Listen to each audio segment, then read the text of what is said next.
Assalamualaikum warahmatullahi wabarakatuh. Hai sahabat saya semuanya, selamat datang dan selamat bergabung di podcast RSUD Nganjuk yang menyajikan berbagai informasi terbaru dan terkini seputar pelayanan Rumah Sakit Umum Daerah Nganjuk, juga informasi tentang dunia kesehatan lainnya yang tentunya bermanfaat bagi sahabat sehat semuanya. Sahabat sehat, pada tanggal 4 Februari 2025 ini diperingati sebagai Hari Kanker Sedunia. Untuk itu, pada kesempatan kali ini kita juga akan berbagi informasi kesehatan dengan tema kanker kepala dan leher. Untuk mengetahui lebih banyak tentang penyakit ini, kita akan bahas langsung bersama ahlinya yang tentunya juga akan menjadi narasumber pada podcast kita kali ini. Langsung saja kita sambut Dr. Pramugiono, spesialis bedah onkologi. Assalamualaikum warahmatullahi wabarakatuh, dokter. Waalaikumsalam warahmatullahi wabarakatuh. Ya, dokter, kita berjumpa lagi untuk kali kedua ya dok dalam peringatan Hari Kanker Sedunia. Kalau pada tahun lalu tema kita adalah kanker payudara, kalau tahun ini kanker kepala dan leher dok. Tapi sebelumnya kira-kira seperti apa dok untuk peringatan Hari Kanker tahun ini? Dan seperti apa penjelasan secara singkatnya tentang kanker kepala dan leher? Silakan dok. Ya, terima kasih. Assalamualaikum warahmatullahi wabarakatuh. Selamat jumpa kembali dengan kami RSUD Nganjuk dalam podcast. Pada kali ini bertepatan dengan peringatan Hari Kanker Dunia 4 Februari yang mengambil tema United by Unique. Mungkin yang dimaksud adalah kebersamaan dalam keunikan ya. Karena untuk penanganan kanker itu memang butuh melibatkan banyak pihak ya, tidak hanya pihak jajaran medis, kemudian rumah sakit, tapi juga pihak keluarga, kemudian pihak lain yang memang supportnya sangat dibutuhkan, sehingga akan membentuk suatu keunikan, kekhasan di mana semua mempunyai peranan yang sangat dibutuhkan ketika mengobati satu kanker. Kanker kepala leher kanker ini memang cukup unik juga, karena memang kepala leher itu adalah organ tubuh yang mungkin kita rasakan unik ya, karena ketika kita bertemu dengan seseorang, pasti yang akan kita tatap dulu ada daerah kepala dan leher ya, untuk mengenal siapa orang tersebut, sehingga apa yang terjadi di dalam kepala leher akan terekspos atau dapat dilihat oleh orang, sehingga kebutuhan perhatian yang khusus ya, terutama ketika berhubungan dengan kanker. Mungkin itu untuk awal dari podcast ini. Oh iya, kalau untuk spesifikasinya sendiri dok, yang dimaksud kanker kepala dan leher itu mungkin kanker yang berada di leher dan kepala gitu ya dok ya?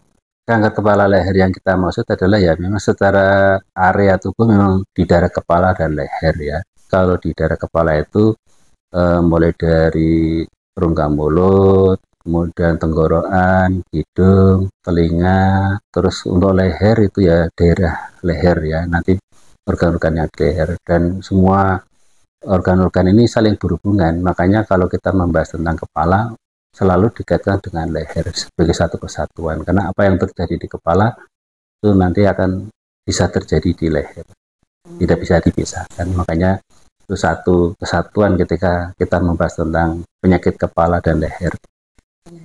Kalau biasanya mungkin kita lihat itu orang yang sudah kena kanker gitu langsung kelihatan yang benjol gitu ya dok ya. Sebenarnya bisa diketahui nggak sih dok, misalkan terkena kanker mungkin dari gejala awalnya itu apa langsung sebelum tumbuh gitu dok? Apa sudah bisa diketahui orangnya ciri-cirinya atau gejala yang muncul gitu?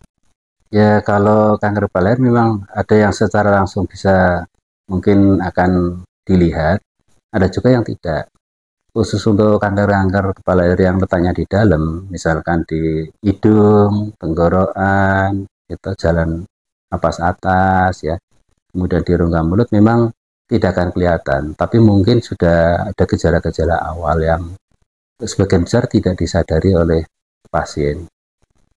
Kalau untuk kepala leher yang luar seperti kulit, daerah mungkin kulit kepala, wajah, leher itu akan mudah dilihat karena pasien sendiri atau orang itu bisa mengamati dan meraba ketika mungkin dia sedang bercermin atau sedang mandi, sehingga mudah dikenali. Nah, problemnya ketika kanker itu asalnya dari dalam dan pasien tidak tahu atau abai, itu akhirnya kanker itu berkembang sehingga akhirnya ketika periksa ke dokter itu tidak dalam stadium awal. Itulah problemnya, karena memang gejalanya tidak dipahami, tidak disadari oleh pasien atau masyarakat. Iya. Kalau untuk faktor yang dapat meningkatkan orang terkena risiko kanker sendiri apa sih, Dok? Kira-kira? Secara umum memang kalau kanker itu penyebab pastinya itu memang banyak yang belum diketahui. Ya, akhirnya kita berusaha mencari hal-hal atau faktor-faktor yang membuat kanker itu mudah terjadi, atau yang kita sebut faktor risiko, ya. Dimana orang yang mempunyai faktor risiko itu peluang untuk terkena kanker itu menjadi lebih banyak. Pada kanker kepala leher itu nanti faktor risikonya juga bermacam-macam, ya. Nah, yang kita sudah sering dengar itu salah satunya adalah contoh misalkan rokok. Gitu. Rokok itu nanti bisa di daerah pernapasan, ya, daerah aerodinamik bagian atas, ya. Kemudian alkohol, ada juga inang itu, ya, pada kanker rongga mulut. Kemudian ada juga virus HPV, Human Papilloma Virus. Masing-masing mempunyai peluang berbeda-beda, ya. Pada virus HPV itu biasanya sering terjadi pada orang-orang yang, mohon maaf, ketika melakukan kegiatan seksual itu, misalkan pakai oral seksual, itu mudah atau sering bisa terkena. Ya. Di mulut ya berarti, ya, Dok, lebih seringnya. Iya, karena virus HPV kan di mulut, ya, mulut dan di kelamin, gitu, ya. Kalau untuk ini, Dok, pencegahan, kira-kira apa yang bisa dilakukan agar tidak terkena penyakit kanker, Dok? Ya, kalau pencegahan ya sesuai dengan maksudnya adalah kita berusaha menghindari atau menghilangkan faktor risiko. Gitu, ya. Ya, kalau rokok ya jelas kita jangan merokok atau kita menghindari orang yang merokok. Gitu, ya. Alkohol mungkin ini bukan budaya di Indonesia, jadi mungkin ya relatif kita bisa mencegah dengan lebih baik. Kalau tadi masalah minang mungkin sekarang sudah hampir nggak ada karena sudah diganti dengan pasta gigi. Dan kebersihan mulut itu juga sangat penting, ya, dalam mencegah kanker rongga mulut, gitu, ya. Gosok gigi dikatakan ya minimal sekali itu akan menurunkan risiko, ya. Kalau tadi yang HPV tentunya kita harus hidup sehat, ya, hidup sehat dalam, ya, tadi hubungan antara lawan jenis itu memang yang sehat, gitu. Itu nanti mudah-mudahan kalau kita bisa mengendalikan atau mencegah faktor risiko, ya, kanker dari kepala leher itu bisa ditekan. Tetapi sekali lagi penyebab pasti dari kanker di kepala leher itu memang secara pasti tidak bisa dipastikan, ya. Karena setiap orang mungkin sendiri-sendiri, mungkin ada yang merokok tapi nggak kena, mungkin ada yang merokok berapa tahun tapi mungkin langsung kena, gitu. Sendiri-sendiri. Nah, memang kan kejadian kanker itu kan tidak satu faktor, ya. Jadi ada multifaktor, ya. Dan faktor mana yang paling berpengaruh itu kita juga tidak tahu. Banyak orang yang dia terpapar faktor risiko tapi dia tidak terkena kanker. Tapi ada orang juga yang dia tidak merokok tapi kok ya kena, gitu, ya. Nah, mungkin ada faktor lain yang kita tidak mengenal, ya, tidak sadar. Kalau dari faktor makanan, Dok, apa juga mungkin ada, ya, Dok? Tapi kalau dari faktor makanan dikatakan tadi, yang kayak tadi, mungkin kalau yang disebut makanan yaitu hanya faktor risiko, ya. Faktor-faktor makanan yang banyak mengandung karsinogen itu memang secara epidemiologis memang yang menjadi faktor risiko, ya. Seperti zat-zat pengawet, ya. Bisa warna, ya, atau mungkin kosmetik yang mengandung bahan-bahan berbahaya, ya, mengandung merkuri itu kan juga berisiko, ya. Oh, jadi bukan, kalau misal merkuri itu juga bukan cuma bisa mungkin membuat wajahnya rusak, tapi juga bisa buat kanker Iya, ya, Dok? iya kan dia kan juga karsinogenik juga, gitu ya. Itu aja. Tapi secara umum ya makanan yang bisa akan radikal bebas seperti kayak vitamin C, vitamin A akan lebih bagus. Ya, itu dalam bentuk mungkin buah-buahan, sayuran itu ya, itu lebih bagus. Dan makan makanan yang proses masaknya itu mungkin tidak sampai terjadi mengubah zat-zat yang tadinya alami menjadi zat karsinogen, ya mungkin juga bisa mencegah. Sering kan ada anggapan bahwa jangan makan yang dibakar itu ya. Iya. Nah itu sebenarnya ya jangan takut lah, nanti kita tidak mau makan sate. Mungkin kalau makan sate ada yang bagian yang mungkin sangat terlalu gosong, nah itu mungkin kan jadi karsinogen. Ya, ya intinya kita harus hidup sehat dengan cara tadi mengatur jumlah makanan, jenis, atau jadwal makanan, sehingga akhirnya kita bisa menekan faktor risiko itu tadi. Iya. Ya. Nah, kalau misalkan nih, Dok, sudah terkena gitu, kira-kira untuk misalkan tidak ditangani gitu, apakah misalkan terkena kanker ya, itu akan mengakibatkan untuk sakit-sakit yang lain, Dok? Misalkan karena terkena kanker bisa jadi kena penyakit kronis lainnya seperti itu, atau ya kalau nggak akan menyebar gitu. Ya, jadi seperti yang dibicarakan awal tadi ya, bahwa mengenali kanker itu memang tidak mudah ya, dan sering kita tidak sadar ya. Seperti saja misalkan kita melihat bahwa ada orang yang mempunyai misalkan sariawan atau luka di gusi yang berkepanjangan ya, atau di lidah, itu kan orang selalu bilang oh ini kan karena lidahnya kegigit atau apa, giginya kerowok itu ya. Tapi jangan lupa itu adalah satu faktor resiko kalau itu terjadi infeksi kronis, atau malah justru itu sendiri yang sebenarnya kanker gitu. Nah, kan tapi kan karena kita abai ya. Terus misalkan ini kok ada pilek yang nggak sembuh-sembuh ya. Kadang-kadang kalau bersin ingusnya ada darahnya, ada gangguan pendengaran, entah itu penurunan atau gemerbek gitu ya. Itu itu salah satu mungkin tanda awal dari kanker di daerah hidung atau di belakang hidung yang kita sebut nasofaring. Atau mungkin suara kita kok serak yang tidak sembuh-sembuh ya. Itu juga barangkali ada gejala awal dari kanker di daerah laring, di daerah pita suara. Itu kalau terjadi gangguan suara. Atau juga mungkin ada suara serak tapi di benjolan di daerah leher yang ikut gerak. Berarti waktu menelan berarti kan ada gondok yang membesar. Nah kalau gondok membesar kok terjadi suara serak, ya itu sangat mungkin itu adalah suatu kanker gondok maksudnya.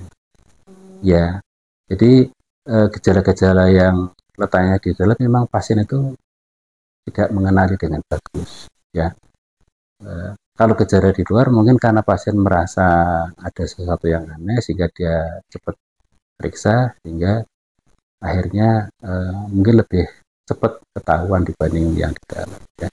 Dan yang mungkin diperhatikan bahwa kalau ada gejala koreng di daerah wajah atau kepala atau kulit di daerah kepala leher yang tidak sembuh-sembuh, itu harus waspada bahwa itu kemungkinan kanker di samping penyakit yang lain ya.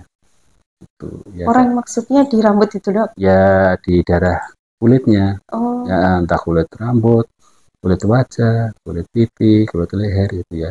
Kalau sampai lama tidak sembuh, salah satunya kemungkinan adalah kanker kulit gitu ya. Kemudian kalau ada benjolan ya di leher ya, kemungkinan bisa juga kanker yang menyebar ke leher ya. Makanya tadi kepala dan leher itu dalam satu kesatuan. Kalau nanti ada kanker di daerah rongga mulut, di daerah tenggorokan, itu nanti dia juga akan menjalar ke leher. Sehingga nanti di leher akan teraba suatu benjolan. Makanya ketika kita meraba benjolan di leher, kita harus bertanya, apa ini? Kelenjarnya membesar. Nah, kemungkinan bisa kanker. Kemungkinan lain juga bisa infeksi, misalkan infeksi TBC, ya. Harus waspada sendiri Ya, Dok, ya. ya pokoknya kalau ada kejadian yang tidak normal, segera saja periksa ke medis. Nanti akan dibantu, dilacak, mendapat kepastian penyakitnya dan terapinya. Ya. Ya, kalau misalkan sudah terkena kanker kepala dan leher ini Dok, kira-kira apa yang bisa dilakukan gitu untuk pengobatan awalnya atau waktu pertama kali gitu Dok tahu? Ya ketika pasien sudah merasa ada gejala, ya ada tanda-tanda itu, segera ke medis. Nanti di medis akan dilakukan penegakan diagnosis, ya toh. Nah, setelah diagnosis tegak, maka nanti dokter akan memberi suatu penjelasan tentang terapi-terapi yang dapat diberikan, ya, terapi yang dapat diberikan pada penyakit itu, ya.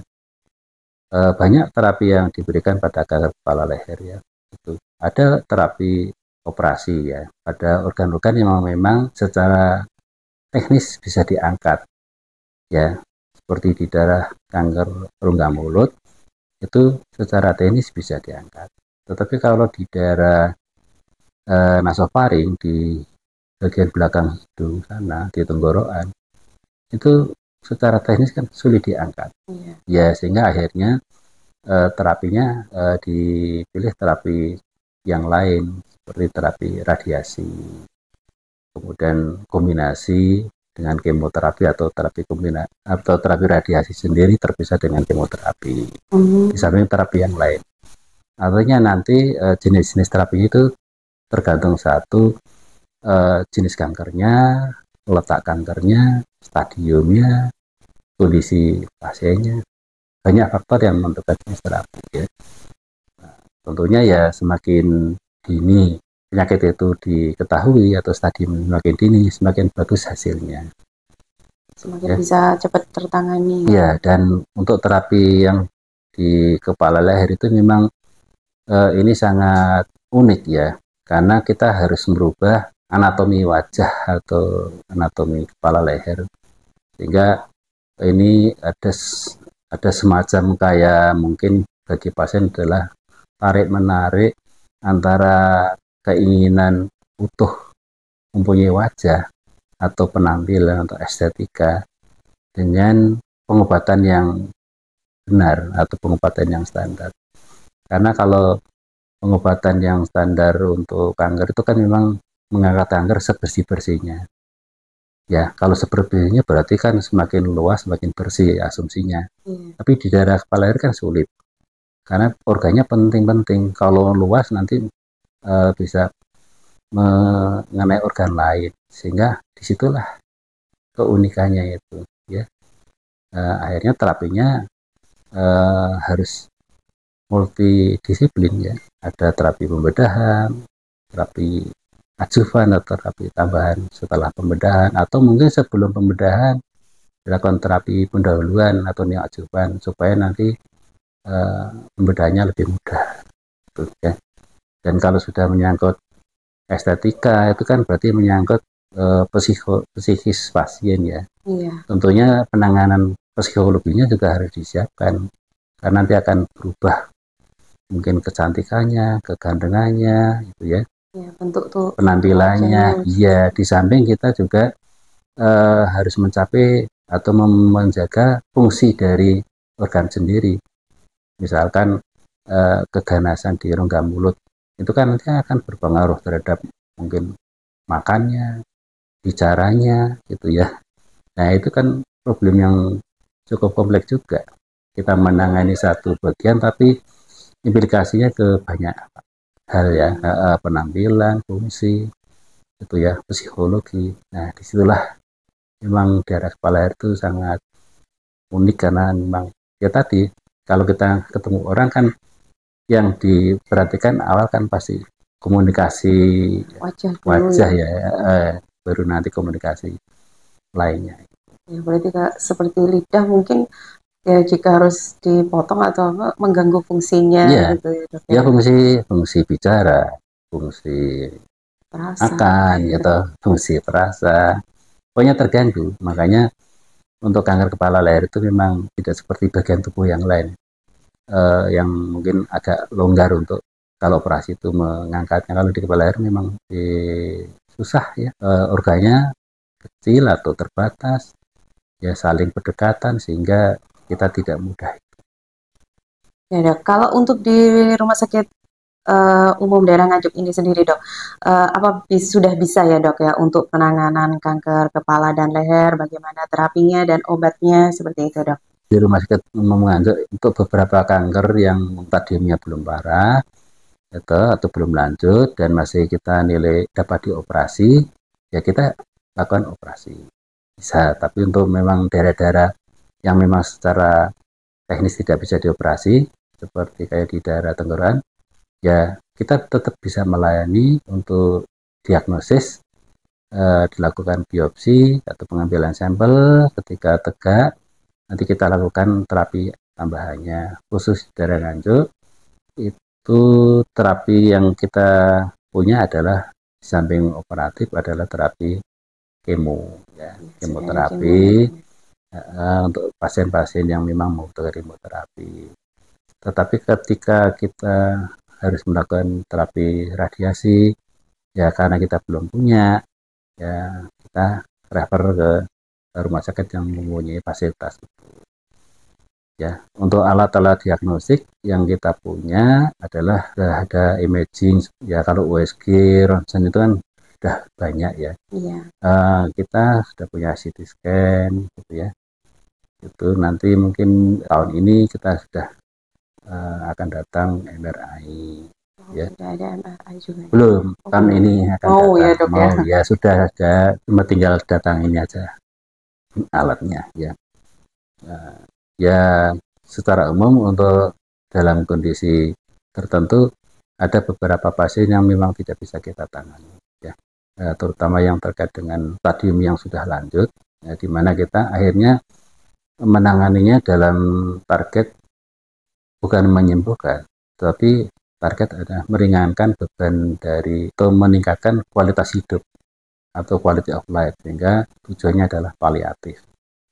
Nah, kalau tujuan paliatif itu ya bisalah ya hanya meringankan, tapi kalau berat, kalau sudah stadium lanjut kita sudah tidak bisa. Ya, tapi setidaknya bisa ya Dok ya untuk pengecekan awal gitu. Ya, bisa, Misalkan ada mencurigai ini dicurigai ini, bisa, sebaiknya kan memang langsung diperiksakan ya Dok ya ya. bisa. Kita punya ahli di sini adalah ya ada dokter bedah, onkologi, dokter bedah, dokter THT, dokter opsin, ya. Iya. Untuk kepala leher ya dokter THT, dokter mata, ya itu.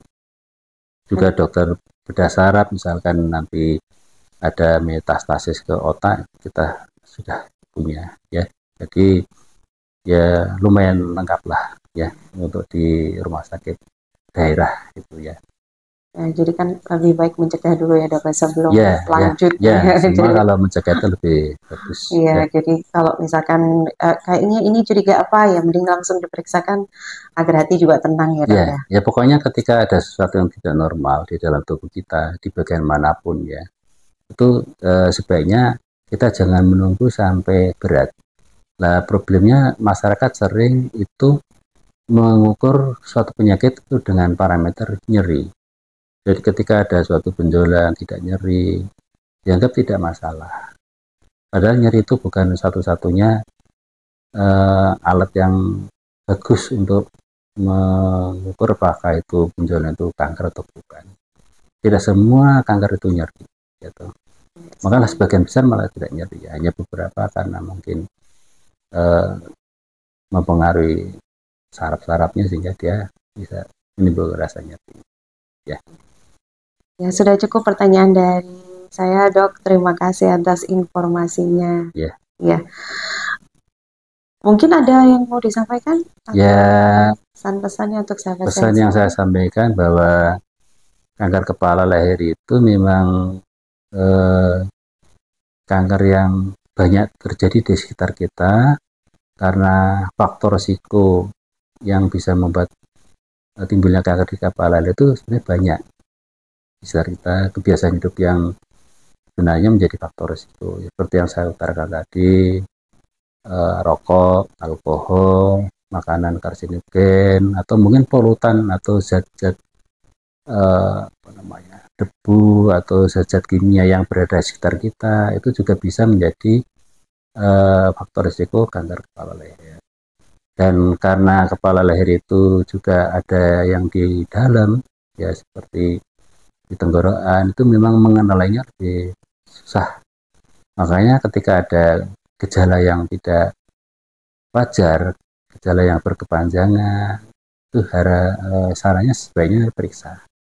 Ya, kalau yang di bagian luar kan mudah dikenali. Ini yang di bagian dalam yang mungkin harus waspada. Dan semua intinya semua hal-hal yang tidak wajar, yang entah itu muncul benjolan, entah itu muncul gejala yang yang berkepanjangan itu sebaiknya segera kontrol saja, sehingga supaya nanti dapat Diperiksakan diagnosis yang lebih awal, diagnosis yang lebih tepat sehingga penanganannya lebih mudah. lebih cepat. Ya, itu. Dan ya kita harus selalu hidup sehat, ya, sehat untuk makanannya, sehat untuk perilakunya, ya, dan selalu berpikir yang sehat, ya, sehingga tidak takut. Pokoknya kanker itu jangan ditakuti lah, ya. Selama kita waspada, kemudian selama kita apa selalu cepat-cepat memeriksakan ketika ada hal-hal yang yang tidak wajar Dicurigai. dicurigai itu. Tidak semua ketika datang langsung divonis kanker. Jadi untuk memvonis suatu kanker itu tidak sembarangan. Ada gejala gini langsung enggak. Kita punya standar, ya, gold standar atau standar baku. Ketika disebut kanker, ketika sudah bukti bahwa dilihat sel kankernya dengan mikroskop misalkan, ya, atau histopatologi. Jadi kalau dengan gejala atau tanda saja tidak cukup. Ya, tetap harus sampai ke tahap melihat sel kanker, ya. Ronsen, USG, dan se apa selevelnya itu belum sebagai alat standar untuk menyatakan kanker. Jadi walaupun gejalanya jelas, dokter itu tidak serta merta oh ini kanker, enggak. Kalau dicurigai oke, tapi dipastikan nanti dulu sampai ada melihat pemeriksaan sel kanker dengan mikroskop atau histopatologi. Ya, jadi selalu aware terhadap atau selalu waspada terhadap apa yang terjadi pada diri kita, ya. Ketika ada hal yang tidak wajar, segera periksa ke dokter. Saya kira itu mungkin nasihat atau saran dari saya. Iya, terima kasih Ya, Dokter Pram. ya, Jadi sahabat sehat, apabila Anda mengalami gejala-gejala seperti yang disampaikan oleh Dr. Pramugiono tadi, segera periksakan di Rumah Sakit Umum Daerah Nganjuk ya, karena sudah ada dokter yang menangani secara profesional. Itu tadi informasi yang dapat kami sampaikan. Sekian podcast kita kali ini. Semoga bermanfaat bagi sahabat sehat semuanya. Sampai jumpa lagi di episode selanjutnya. Jangan lupa klik like, comment, share, dan juga subscribe YouTube channel Media Edukasi Rumah Sakit Kabupaten Nganjuk. Salam sehat selalu. Wassalamualaikum warahmatullahi wabarakatuh. RSUD Nganjuk, yes I care.